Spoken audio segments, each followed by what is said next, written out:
রোদ উঠেছে, এত সুন্দর রোদের ভিতর আপনি কি খাইতে পারেন বলেন? এখন খাওয়ার আসলে তেমন কোনো মানে অবস্থা নাই, কারণ আপনি কিছুই খাইতে পারবেন না শান্তি মতো। যেই পরিমাণ হলো আপনার আর হইছে, রোদ উঠছে, এই রোদের মধ্যে আপনি মানে কোন তরকারিটা আসলে খাইতে পছন্দ করবেন গাইস?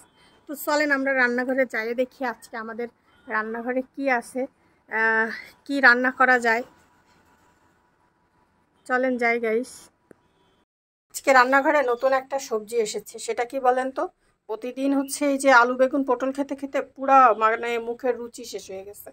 তো আজকে আসছে এই যে আমার খুবই পছন্দের কচুরমুখী, সাথে রান্না করা হবে এই যে দেখতে পাচ্ছেন শিং মাছ।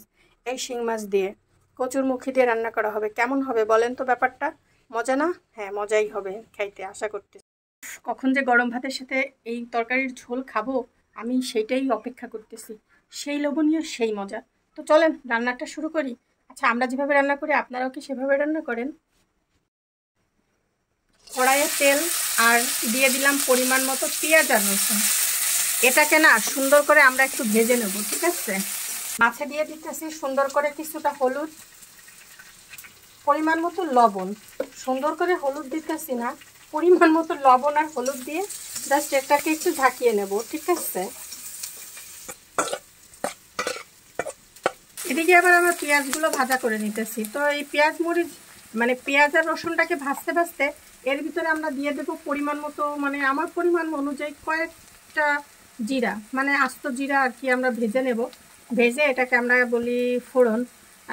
এভাবেই তরকারিটা আসলে আমরা রান্না করি, এটা দেখছেন হয়তো বা অনেকেই। তো পেঁয়াজ আর রসুন আর হচ্ছে জিরাটাকে আমরা একটু ভেজে নিলাম। তো আবার আমার আম্মু একটু রং সং করার জন্য তার ভিতরে কত হলুদও দিয়ে দিচ্ছে গাইস। এই যে দেখতে পাচ্ছেন আমার এটা কিন্তু ভাজা হয়ে গেছে। এখন এটাকে পাটার পরে রেখে দেবো এটা বাটার জন্য। তো এত সুন্দর একটা স্মেল, যেটা আসলে আসলে মানে মোবাইলে দেখানো সম্ভব, তবে বোঝানো সম্ভব না যে মানে এই ভাজার এত সুন্দর একটা স্মেল, আমার এত ভালো লাগে এটা।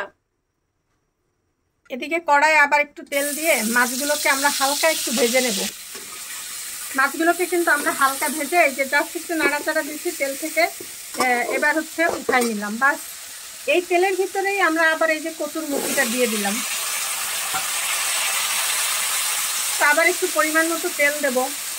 তেল যত কম খাবেন ততই ভালো, কিন্তু তেল না দিলে তো সুস্বাদু হয় না। এর ভিতরে আবার দিয়ে দিলাম কতগুলা কাঁচামরিচ। এবার দেব পরিমাণ মতো লবণ। তো এবার পরিমাণ মতো হলুদও দিয়ে দেবো। হলুদের পরিমাণটা ঠিক মতো দেবেন, নাইলে তো তরকারির টেস্ট হইলেও খাওয়া যাবে না সুন্দর স্মেলের জন্য। এই যে এবার যেহেতু নতুন কচুরমুখী তো তাই আমরা একটু পানি দিয়ে দেব। তো যাই হোক, এটাকে এখন একটু ঢেকে রাখা হয়েছে। কচুরমুখীতে একটু পানির পরিমাণটা আবার একটু বেশি, কারণ আবার বলতে পারেন আপু এত পানি দিয়ে কষাইতেছেন। আসলে আমি যদি রান্না করতাম এটাকে আলাদা একটু সিদ্ধ করে ভাপ দিয়ে পানিটা ফেলে দিতাম, চুলকানোর একটা ভয়। কিন্তু যেহেতু আম্মু করতেছে এটা তার মতো করেই করে, তো সে মনে করছে এভাবে রান্না করলে হয়তো মজা হবে, তাই। যাই হোক, এটা কিন্তু জাস্ট সিদ্ধ করার জন্য দেওয়া হয়েছে। তো এই যে আম্মু অলরেডি ভাত রান্না করে ফেলেছে, সাদা ভাত।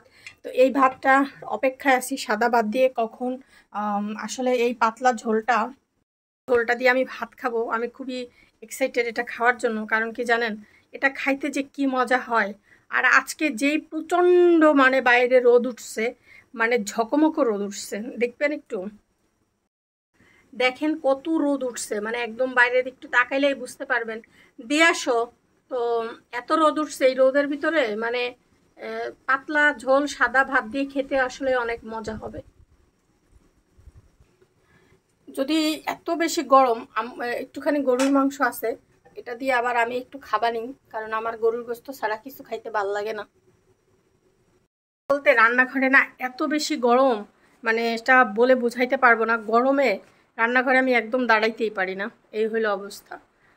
আমার আম্মু মানে বাইরে এত রোদ, জামা কাপড় ওইখানে রোদ্দুরে দিয়ে রাখছে দরজার পাশে। তো যাই হোক, রান্নাটা হতে থাক। আমরা একটু ফ্যান ছেড়ে বসি, তারপরে কি হয় এটা দেখাবো।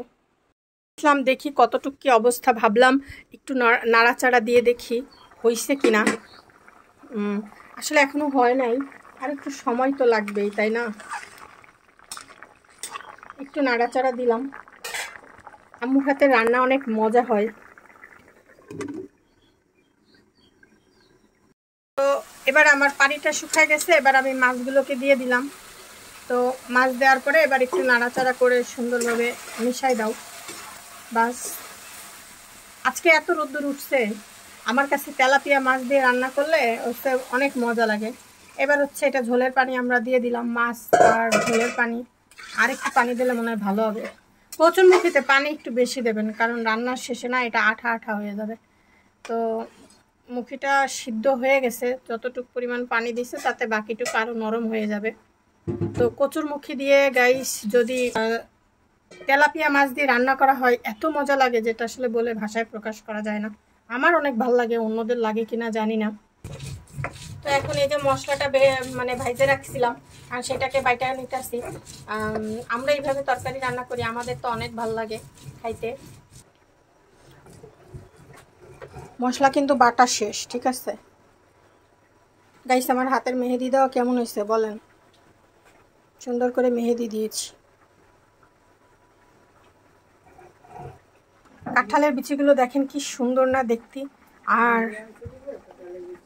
কাঁঠালের বিচিগুলো আমার মানে ভাইজা খাইতে বেশি পছন্দ, তরকারির ভিতরে পছন্দ না। তবে গরুর মাংস বা মুরগির মাংসের মধ্যে দিলে কাঁঠালের বিচি অনেক টেস্ট হয়। হ্যাঁ, নিয়ে আসো।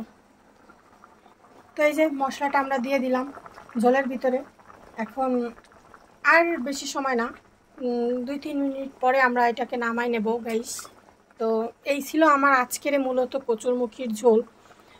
এটা আসলে খাইতে অনেক মজা লাগে গাইস, অনেক, এত মজা লাগে যেটা আমি বইলে বোঝাইতে পারবো না।